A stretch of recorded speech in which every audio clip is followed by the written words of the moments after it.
আচলতে মোহহীন ব্যক্তি এগৰাকী কেতিয়া হৈ যায় ইমান সহজো নহয় আমিবিলাকতো মায়াৰ আশ্ৰদনত আছো মোহ নাইকিয়া হলে আমি কাপোৰে নিপিন্ধিলোহেঁতেন এই যে কাপোৰ সাজ পিন্ধিছো শৰীৰটোৰ প্ৰতি থকা মোহ লজ্জা নিবাৰণৰ কাৰণে সমাজত প্ৰতিষ্ঠাৰ কাৰণে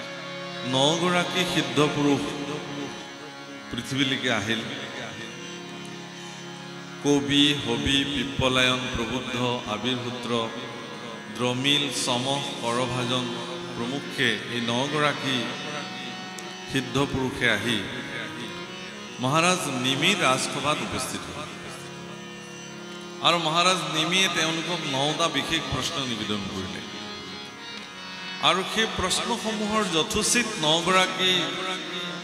সিদ্ধ পুৰুষে উত্তৰ দিবলৈ যাওঁতে আজিৰ যিটো অধ্যায় আমি ইয়াতে বেকত কৰিছো ইয়াত আবিৰ্ভূত্ৰ নামৰ সিদ্ধ পুৰুষ গৰাকীয়ে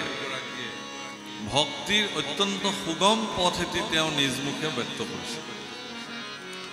আৰু এইটো ক'বলৈ যাওঁতে প্ৰাৰম্ভণিতে আবিৰ্ভূত্ৰ নামৰ সিদ্ধ গৰাকীয়ে বহুত এটি গুৰুত্বপূৰ্ণ কথা উল্লেখ কৰিছে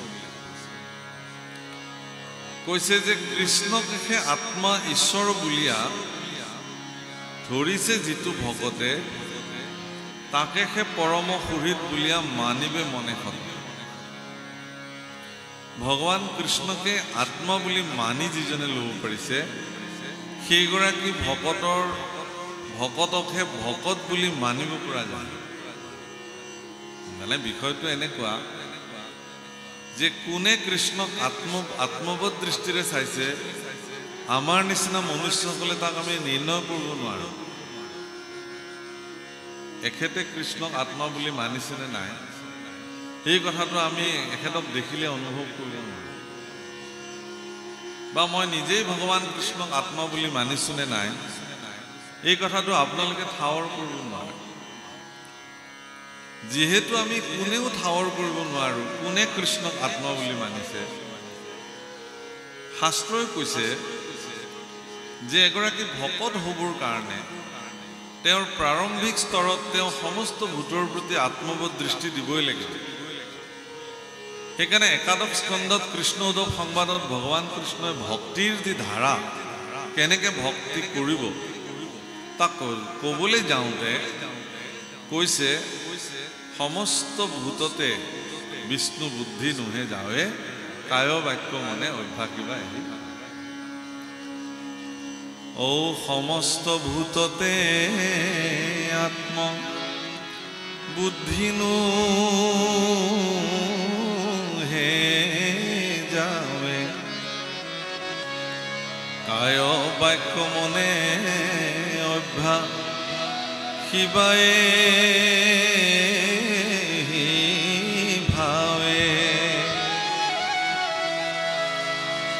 সমস্ত ভূতৰ প্ৰতি যেতিয়ালৈকে বিষ্ণু বুদ্ধি জ্ঞান নহয় তেতিয়ালৈকে এই অভ্যাসটো আপুনি সম্পাদিত কৰি যাব লাগিব এটুকে ভক্তিৰ অভ্যাস কৰে এটা সকলোৱে কয় যে ভক্তি কৰিব লাগে যদি উভতি সোধা হয় যে ঠিক আছে বাৰু আপুনি মোক দেখুৱাই দিয়ক মই কেনেকৈ ভক্তি কৰিম সততে মানুহে কয় যে আপুনি শৰণ ভজন লওক নাম গাওক নামঘৰলৈ যাওক ভকতৰ সংগ লওক ইমানখিনিয়ে ভক্তি বুলি ভাবে আচলতে সেই পৰ্যায়লৈ এগৰাকী ব্যক্তি যাবলৈ হ'লে ভকতৰ সংগক তেওঁ নিৰ্ণয় কৰিবলৈ হ'লে সাৰ কৰিবলৈ হ'লে তেওঁ প্ৰথমতে সমস্ত ভূতৰ প্ৰতি অৰ্থাৎ সকলো জীৱৰ প্ৰতি আত্মবোধ দৃষ্টি দিবই লাগিব প্ৰেম কৰুণা গীতাত যেনেকৈ কৈছে অদ্বৈষ্টা সৰ্বভূতানাং মৈত্ৰেয় কৰুণা এৱচ নিৰ্মোহ নিৰহংকাৰ সমদুঃখ সুখক্ষ संतुष्टम सततम योगी यतत्मा दृढ़ निश्चय मयोर्पीत मन बुद्धि मद्भक्तः समे प्रिय तुल्य निंदा स्तुतिर मौनी मद्भक्तः समे प्रिय शीतोष्ण सुख दुःखेषु समसंग विवर्जितः तुल्य निंदा स्तुतिर मौनी मद्भक्त समे प्रिय কিছুমান চুক্তি দিলে কিছুমান শর্ত আৰোপ কৰিলে ভগৱানে ক'লে যে সেই সকল ব্যক্তিক মোৰ প্ৰিয় ভক্ত বুলি মই লওঁ সেইসকলৰ ভিতৰত আপোনালোকো পৰিছে নিজকে চাব যাতে মই আছোনে নাই সমস্ত জীৱৰ প্ৰতি কৰুণা দৃষ্টি আপোনাৰ যদি আছে তেতিয়াহ'লে আপুনি ভগৱানৰ প্ৰিয় অদ্বেষ্টা সৰ্বভূতানাম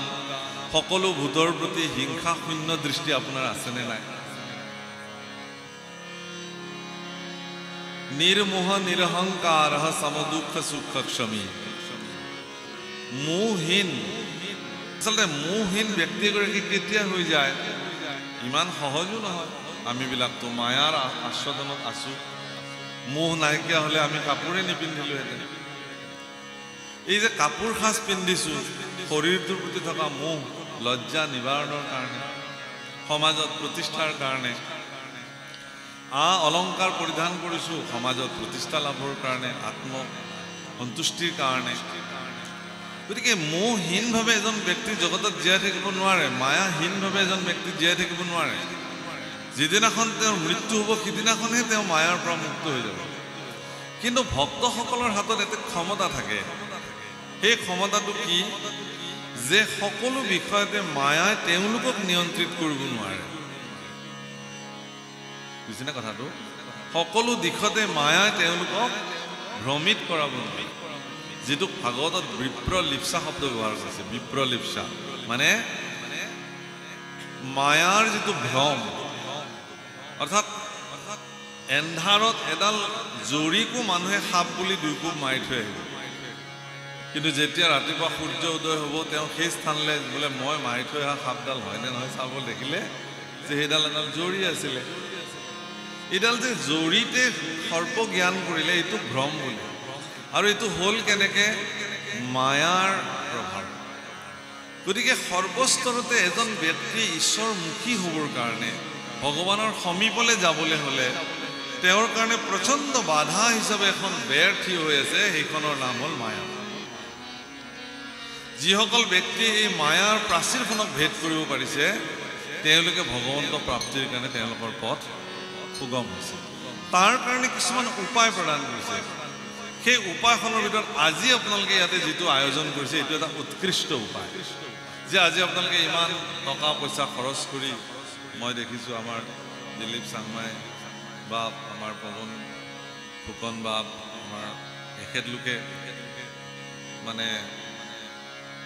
অত্যন্ত কষ্ট কৰি অনুষ্ঠান কৰিছে যোৱাবাৰ আমি বৰ্ডিং ফিল্ডলৈ আহিছিলোঁ সভাপতি হিচাপে অচ্যুত চুতীয়াদেৱ আছে বা অন্যান্য ব্যক্তিসকল তেওঁলোকে ইমান শ্ৰম কৰিছে ইমান কষ্ট কৰিছে কৰি তেওঁলোকে এটা অনুষ্ঠানৰ সুন্দৰ ৰূপ প্ৰদান কৰিছে সকলোৱে ভিন্ন ভিন্ন কামত লাগি সবৰে নিজৰ নিজৰ যিখিনি মানে কাৰ্য সেইখিনি কৰিছে তেওঁলোকে কিহৰ কাৰণে কৰিছে তাৰ পৰা লাভ কি হ'ল তেওঁলোকে এটাই লাভ হ'ল কি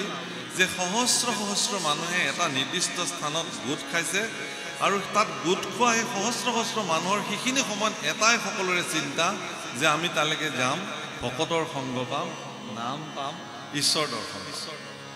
এটাই চিন্তা আজি এখন মেলালৈ যেতিয়া মানুহ যায় তেতিয়া তাত 1 লাখ মানুহ গোট খালে 1 লাখ জনৰে 1 লাখটা চিন্তা কোনোবাই যদি কিবা কিনিবলৈ গৈছে কোনোবাই কিবা চাবলৈ গৈছে কোনোবাই কিবা ল'বলৈ গৈছে কিন্তু এই যে হৰিনামৰ মেলাখন ইয়াতে আপোনালোকে পাতিছে ইয়াত এনেকুৱা প্ৰতিকূল বতৰকো নেওচি আপোনালোক যে ইয়ালৈ আহিছে আপোনালোকৰ এটাই উদ্দেশ্য যে তাত সাক্ষাৎ ঈশ্বৰপুৰ বিদ্যমান হৈ আছে নামৰ চৈতন্য শক্তিৰ দ্বাৰা সেই পেণ্ডেল চৈতন্য হৈ আছে আৰু চৈতন্য মূৰ্তি ভকতসকল আহি তাত বিদ্যমান হৈ থাকিব গতিকে মই গৈ তাত অকণমান সেৱা কৰি অকণমান ভকতৰ পদধূলি যদি শিৰত ল'ব পাৰোঁ তেতিয়াহ'লে মোৰ মনুষ্য জীৱন সাৰ্থক হ'ব এই যে ভকতৰ সংগৰ যিটো আয়োজন সেই আয়োজনটো এটা পৃথিৱীৰ ভিতৰত সৰ্বশ্ৰেষ্ঠ ব্যৱস্থা আৰু এই স্থানবিলাকত ব্যক্তিসকল যেতিয়া আহে তেতিয়া ব্যক্তিবিলাকৰ কি হয় মন প্ৰাণ ভকতৰ সংগত পবিত্ৰ হৈ যায় কেনেকৈ হয় তাকো নামঘোষাত মাধৱ পুৰুষে লিখিছে ৰাম কৰ্ণ পথে ভকতৰ হিয়াত প্ৰৱেশী হৰি দুৰ্বাসনা হৰে সমস্ত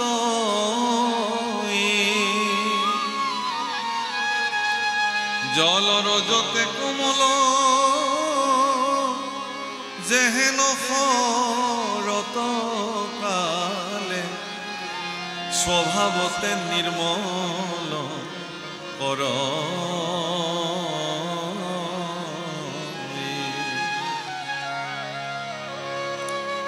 হীৰেণ পাৰ্বতীৰ বাপে যেতিয়া মূল আসনত বহি পেলাই নাম গাইছে সকলো মানুহেতো নাম শুনিছে গাইছে কৰ্ণপথেৰে যেতিয়া নাম সোমাইছে হৃদয়ত থকা যিখিনি মলিনতা সেইখিনি নিজে নিজে ওলাই গৈছে কিন্তু মনত ৰাখিব প্ৰভুসকল এনেকুৱা পবিত্ৰ স্থানৰ লগত জড়িত হৈ থাকিও এনেকুৱা পবিত্ৰ স্থানত উপস্থিত হৈও যদি কেনেবাকৈ কোনোবাৰ মনৰ মল যদি দূৰ নহ'ল তে তেওঁতকৈ আৰু দুৰ্ভাগ্য পৃথিৱীত কোনো নাই এইটো বহুত ডাঙৰ এইটো হ'বই নোৱাৰে ইয়াত আহে মানে ব্যক্তিৰ কৰ্ণপথে নাম সোমাব আৰু সেই নামে মানুহৰ মন স্বচ্ছ আৰু নিৰ্মল কৰি তুলিব সকলো ব্যক্তিৰ প্ৰতি শ্ৰদ্ধেয় মনোবৃত্তি সৎকাৰী মনোবৃত্তি ভকতৰ প্ৰতি ভগৱন্ত দৃষ্টি চৈতন্যময় দৃষ্টি সেই আনিব লাগিব সেইকাৰণে নামঘোষাত মহাপুৰুষ মাধৱদেৱে কাকতি কৰিছে বহুত ধুনীয়াকৈ আৰু সেই কাকতিৰ জৰিয়তে কাকতি কৰিছে কি বুলি ও মই মোৰ সমতি নজানো তাৰ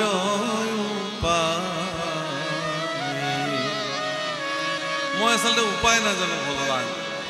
কেনেকৈ তোমাক ভক্তি কৰিব মই ইমানেই মোহমতি প্ৰভুসকল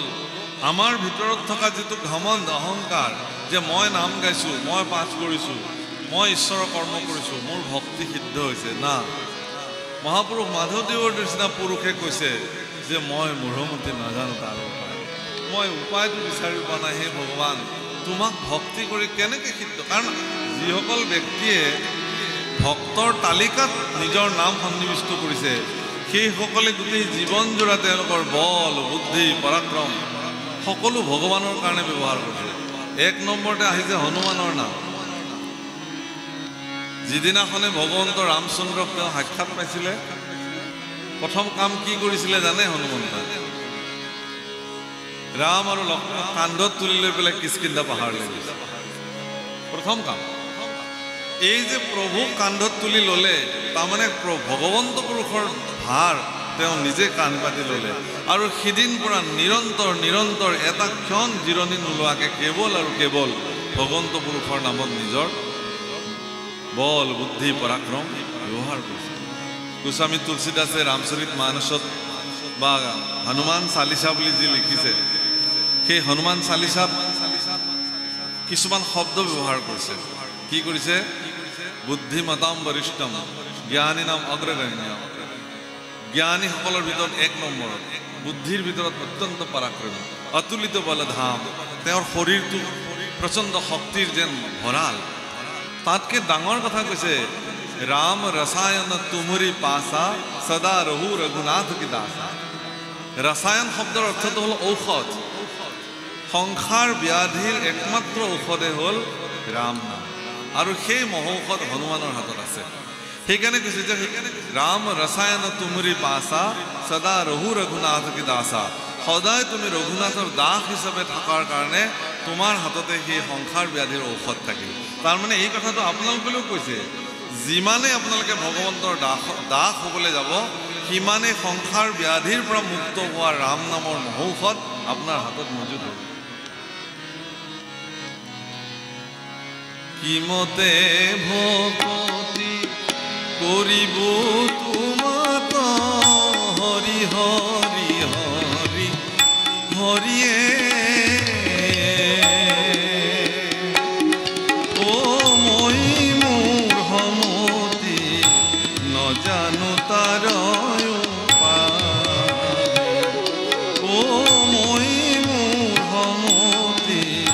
নজানো তাৰ কিমতে ভক্তি কৰিব তোমাক